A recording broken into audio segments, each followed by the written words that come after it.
किन्नर चुड़ैल। गोरखपुर नाम का एक गांव हुआ करता था। उस गांव में ज्यादा लोग नहीं रहते थे। उस गांव में एक गर्भवती विधवा औरत रहती थी। उस औरत का नाम कमला था। कमला अपने घर में अकेली रहती थी। उसके पति की सारी जायदाद उसके नाम हो गई थी, पर सभी गांव वाले उस औरत को मनहूस औरत समझा करते थे और सभी उससे नफरत किया करते थे। एक बार कमला राशन की दुकान पर खाने का सामान खरीदने जाती है। भैया जी, जरा 1 किलो दाल चावल देना। अरे हाय हाय हाय हाय हाय हाय! अरे मनहूस औरत, मेरी दुकान में अपशुगन करवाने आ गई क्या? हैं? चल जा यहाँ से। मैं कुछ नहीं देने वाला हूँ तुझे। भाग भाग यहाँ से, चल जा, निकल। भैया जी, ऐसा मत कहिए। मैं गर्भवती हूँ, मुझे खाने की बहुत जरूरत है। मुझे खाना दे दीजिए। दुकानदार कमला को वहां से धक्के मारकर भगा देता है। तभी कमला रोते रोते उस गांव के किन्नरों के इलाके में आ जाती है। गांव वाले किन्नरों को उसी इलाके में रखा करते थे, क्योंकि वो लोग किन्नरों को पसंद नहीं करते थे और उनके इलाके में रहने से मना करते थे। तो किन्नरों ने उसी गांव में अपना एक इलाका बना लिया था। जब किन्नर लोग देखते हैं कि एक गर्भवती महिला रोते रोते उनके इलाके में आ गई है, तो सारे किन्नर कमला के पास जाकर उसका हाल पूछने लगते हैं। क्या हुआ बहन, तुम्हारी गर्भवती अवस्था में इतनी बुरी हालत कैसे है? तुम रो क्यों रही हो? तुम डरो मत, हम तुम्हें कोई नुकसान नहीं पहुंचाएंगे। तुम शांत होकर सब बताओ कि हुआ क्या है। मैं कमला हूँ। मैं गांव के दूसरे इलाके से आई हूँ। 2 महीने पहले ही मेरे पति की मौत हुई है। मुझे गांव के लोग मनहूस मानते हैं, क्योंकि मैं विधवा हूँ और गर्भवती भी। वहाँ के लोग मुझे खाने के लिए कुछ बेचने के लिए भी तैयार नहीं, जिससे मेरा गुजारा नहीं हो रहा था। कोई बात नहीं कमला, हम तुम्हारा ख्याल रखेंगे। किन्नर लोग कमला को एक खाली घर में रहने के लिए जगह दे देते हैं और उसकी देखभाल भी करते हैं। कुछ ही महीने बाद कमला अपने बच्चे को जन्म देती है, पर अफसोस, कमला बच्चे को जन्म देते ही अपनी जान गंवा देती है। जब सब किन्नर बच्चे को देखते हैं तो बहुत खुश हो जाते हैं, क्योंकि वो बच्चा भी किन्नर ही था। कमला ने एक किन्नर बच्चे को जन्म दिया था। अब इस बच्चे की देखभाल कौन करेगा? हम तो इस बच्चे को गांव के दूसरे इलाके में भी नहीं भेज सकते। और तो क्या हुआ, इस बच्चे की माँ नहीं रही तो हम इसे पालेंगे। अब ये हमारे इलाके में रहेगा, हमारे साथ रहेगा। फिर वो किन्नर उस किन्नर बच्चे को गोद ले लेते हैं, उसका नामकरण कराते हैं। उस किन्नर बच्चे का नाम शक्ति रखा जाता है। देखते ही देखते शक्ति बड़ी होने लगती है। उसके रंग रूप बहुत सुंदर थे। वो बहुत सुंदर किन्नर दिखती है। एक दिन शक्ति एक किन्नर से पूछती है, माँ जी सुनिए ना, ये गांव के दूसरे इलाके में भी तो लोग रहते हैं, तो हम वहाँ क्यों नहीं जाते? हम उनसे अलग क्यों रहते हैं? शक्ति, क्योंकि वो लोग हमारे जैसे नहीं, वो लोग हमें पसंद नहीं करते, इसीलिए हम उनसे अलग रहते हैं। क्यों? वो हमें क्यों पसंद नहीं करते? मुझे एक बार उस इलाके में जाना है।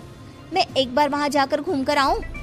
शक्ति, खबरदार, जो तू उस इलाके में कभी भी गई तो अपनी जान नहीं गंवाना चाहती तो उस इलाके में कभी कदम भी नहीं रखेगी, समझी? इतना कहकर वो किन्नर वहाँ से चली जाती है। शक्ति उस किन्नर की बात सुनकर बहुत रोती है। माँ जी, ऐसा कैसे कह सकती है? उन्होंने इतनी सी बात के लिए मुझे इतना डांटा। अब तो मैं उस इलाके में जरूर जाऊंगी। फिर एक दिन शक्ति गांव के दूसरे इलाके में चुपके से जाती है। ये लोग तो हमारे जैसे ही इंसान हैं, तो ये हमसे नफरत क्यों करते हैं? जब शक्ति उस इलाके में पहुंचती है तो गांव के सारे आदमी उसके रूप से मोहित हो जाते हैं। वो लोग ये अंदाजा नहीं लगा पाते कि वो किन्नर है। शक्ति की सुंदरता देखकर सारे गांव वाले उसकी तारीफ करने लगते हैं। तभी गांव का चक्कर लगाने गांव के जमींदार का बेटा हर्ष वहां पहुंचता है। हर्ष भी दिखने में बहुत सुंदर होता है। जब हर्ष ने शक्ति को देखा तो वो भी उससे मोहित हो गया, और जब शक्ति की नजर हर्ष पर पड़ी तो वो हर्ष को देखकर मोहित हो गई। आपको पहले कभी इस गांव में देखा नहीं। इस गांव में आप नए हैं क्या? जी नहीं, वो मैं बस। तभी शक्ति बोलते बोलते रुक जाती है और मन में सोचने लगती है, अगर मैंने इनको बता दिया कि मैं दूसरे इलाके से आई हूँ तो वो समझ जाएंगे कि मैं किन्नर हूँ, इसलिए मुझे इनसे झूठ ही बोलना पड़ेगा। शक्ति हर्ष को कहती है, जी हाँ, मैं इस गांव में नई आई हूँ, यहाँ अकेली रहती हूँ। वैसे आप कौन है? आप भी इसी गांव में रहते हैं? जी हाँ, मैं इस गांव के जमींदार का बेटा हूँ।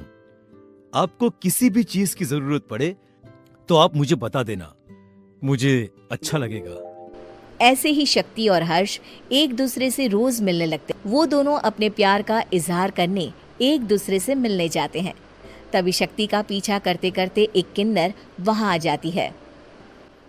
शक्ति, शक्ति, मैं तुमसे बहुत प्यार करता हूँ। मैं तुमसे शादी करना चाहता हूँ। क्या तुम मुझसे शादी करोगी? हाँ हर्ष, मैं तुमसे शादी करूंगी, पर मैं तुमको अपने बारे में एक सच्चाई बताना चाहती हूँ जो मैंने तुमसे छुपा कर रखी है। तभी उनके बीच में ही वो किन्नर आ जाती है। शक्ति, तेरी हिम्मत कैसे हुई ऐसा करने की? वो किन्नर शक्ति को खींचकर गांव के जमींदार के पास ले जाती है। हर्ष भी वहां शक्ति को बचाने के लिए पहुंच जाता है। जमींदार शक्ति और हर्ष के प्यार के बारे में सुनकर गुस्से में आ जाता है और शक्ति को गांव के बाहर निकालने की सजा देता है। शक्ति ये बात सहन नहीं कर पाती और कुएं में कूदकर अपनी जान दे देती है। जमींदार हर्ष की शादी गांव की एक लड़की से करवा देता है, पर हर्ष इस शादी से खुश नहीं होता। शक्ति अपना बदला लेने के लिए मरने के बाद किन्नर चुड़ैल बन जाती है। अब मैं इन गांव वालों को नहीं छोड़ूंगी, अब इनसे मैं अपने प्यार का बदला लूंगी। किन्नर चुड़ैल गांव वालों को परेशान करना शुरू कर देती है। एक बार वो रात को गांव के खेतों में पहुंच जाती है और वहां आग लगा देती है। सारी फसल जल के राख हो जाती है। जब एक आदमी रात को उठकर देखता है कि खेत में आग लग गई है तो वो वहां पहुंच जाता है। वो देखता है कि खेतों के बीचों बीच एक किन्नर चुड़ैल खड़ी है और वहां खड़े होकर ताली बजा रही है। गांव वाला किन्नर चुड़ैल को देखकर बेहोश हो जाता है। जब सुबह उस आदमी को होश आता है तो वो सीधा जमींदार के पास जाता है।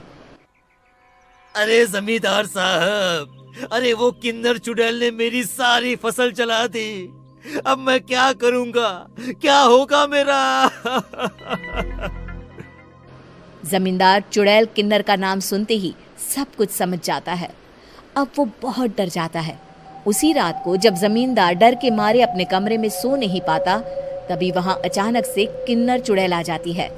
किन्नर चुड़ैल जोर जोर से जमींदार के आगे खड़ी होकर हंसने लगती है और ताली बजाने लगती है।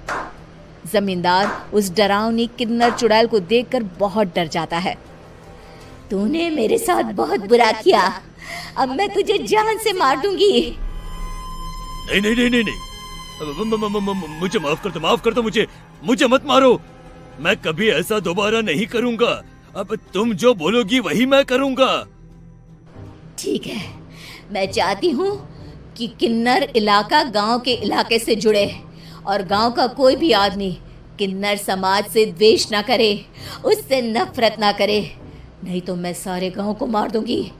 और तुम गांव में एक नया कानून बनाओ कि अगर किसी ने भी किन्नर समाज को हानि पहुंचाने की कोशिश भी करी या इनसे भेदभाव करने की भी कोशिश करी तो उनको कड़ी से कड़ी सजा मिलेगी। हाँ हाँ हाँ हाँ, मैं ऐसा ही करूंगा। तुम जो बोलोगी वो मैं करूंगा, पर मुझे जाने दो प्लीज। तब वो किन्नर चुड़ैल वहां से चली जाती है। गांव का जमींदार किन्नर चुड़ैल का कहा मानते हुए दोनों इलाकों को एक कर देता है और नया कानून भी लागू कर देता है। तब से वहां किन्नर समाज और बाकी गांव वाले शांतिपूर्वक